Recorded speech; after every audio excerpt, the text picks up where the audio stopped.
everything to Kuya but Divine's my friend. I respect everything about her, and I know that hindi naman siya it's something that I don't want to risk our friendship over. So I would rather keep it to myself, and because Kuya is asking me something about what I'm feeling, I can tell Kuya that. Yeah, that's how I feel, Kuya. Pero I decided to act this way because there's something more valuable to preserve than yeah. As long as you're not, in the confession room, you're like, well, you speak your mind, opinion. But when you get out, you're like, oh, Miguel, we're best friends. Oh, yeah, that's messy. I talked to Kuya about how much I don't like you, blah, blah. And then when I come out, I'm like, oh my gosh, Miguel, we're going to cook together. Yeah. That's being fake. That's But respecting each other, having to live with each other in one freaking roof, having a few meters, 100 meters of just space with amount of people that we have to live with is hard. We have to deal with it the best way without, like what you said. That's why a confession room is private. Private, For a reason. Okay, so pumasok yung conversation din about friends. Question, don't you think it's better for friends to know each other since, di ba, you value your friendship? Don't you think that it is also right that that other person knows what you think if you think that you're friends? Yeah, of course. Kaya kayong magkaibigan talaga, parang anong maghahadlang sa'yo para sabihin sa kanya kung anong nararamdaman mo? Parang ang nasabi kasi ni Slater kanina na you value some sort of a friendship. And I think yun naman talaga nangyayari sa atin eh. Dahil pakonti tayo na pakonti, mas nagiging intimate tayo. So, alam mo yun, may mga certain groups talaga na alam natin magkakaibigan. Pero, don't you think na habang palit tayo ng palit, mas nagiging importante yung role ng pagpapakatotoo? Kasi, yun na, konti na nga lang tayo. Mas kitang-kita na yun na namamlastik ka or hindi. Dahil, play safe ka lang na parang, okay, you're just on one boat. Talaga, kasi may kita pakialam sa Iba din yun. Iba din yung... Paano kung ayaw mo manakit ng kapwa? Yeah. Yun. Because alam nga naman kung ano sabihin ko dito. What you can say can hurt. Sabihin ko na parang kunwari kay parang sige. Ayoko sa iyo. Kasi ganyan-ganyan ka gano'n. Ano mga feeling niya, di ba? Because you care about the person's feeling. Pero di ba, dito. Teka lang, record. Di, mas lalo yun. Mas maliit yung mundo mo. Diba? Mas maano ka. Di ba ang sakit at ang hirap pakinggan kung may taong may galit sa iyo? Oo naman. Diba? Pero isipin mo rin. Teka lang, record. Di ko mas maganda ba di kung yun ay gano'n. Yung halos di ka makasakit sa kapwa. O kaya sabihin mo sa kanya nung mas maayos, yun mas magandang mood. Kung talagang gusto mo sabihin, di ba? Yun. Pero ang point naman doon legal, pwede mong sabihin. Di ba? There are ways. Merong mga pamamaraan. Pero hindi rin sabihin ng confrontation kasi galit ka. Depende, kung galit ka talaga, bakit hindi mo ipakita? Di ba? Pero kung hindi ka naman galit, tapos ayaw mo lang sa tao, may mga pamamaraan naman na sabihin mo, alam mo na isang araw nasaktan ako sa'yo dahil ganito na. Sure, sinabi mo, di ba? Pero kung halimbawa yun nga, kung galit ka sa isang tao, tapos mas pipiliin mo ba na hindi ko sabihin sa'yo na nasa isang bahay lang tayo? Mas gusto mo ba na araw-araw na nagkikita tayo, kumakain tayo sa isang table, tapos tahimik lang ako sa'yo?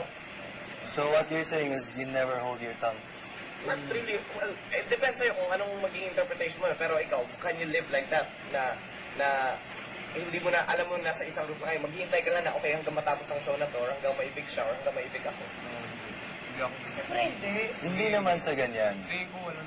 Siyempre, if it's something that's for the moment lang, na alam mong it really doesn't matter in the long run, you can let that go.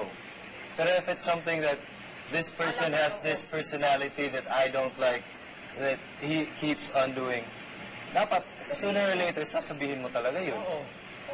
Kasi dito kasi, limitado. May mga pwede ka sabihin, may mga hindi ka pwede sabihin. Oo. Diba? Limitado talaga. Limitado talaga.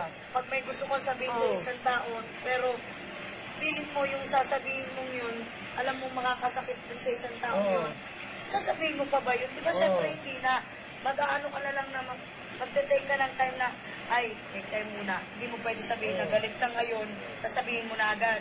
Syempre, take time. Kung kailan timing mo, din. Timing lang. Kung pwede mo siya, kung kailan mo siya gusto sabihin, sabihin mo, hindi yung sasabihin mo kasi galit ka ngayon, sabihin mo na agad ngayon. Diba? Hindi naman agad-agad kailangan mo sabihin sa isang tao na ganyan yung nararamdaman mo, ganito, ganyan. Philip. Mali din yun. Wala rin naman akong sinasabi na na agad-agad mo sasabihin. Of course, in your own time, in your own pace. Kasi, ikaw yan that's what makes you real, diba? Sabi nga. Pero ang sinasabi ko lang, are you gonna wait for it? Maghihintay ka pa ba na, okay, hintayin mo lang na matapos, or, alam mo yun, parang, since hindi naman pataasan ng pride, so since hindi ko naman ginagawa, hindi niya rin naman ginagawa, okay, mas mabuti lang hindi kami nag-usap. So yun, parang kung hayaan mo ng gano'n, sige, kung gusto mo ng gano'n. Pero, again, don't you think that's kind of playing safe lang din? Diba? Na parang, okay, I'm just trying to protect my image. Ayoko rin naman ng confrontation. Ayoko ng parang gusto ko mabait lang ako. Gusto ko ganito naman ako.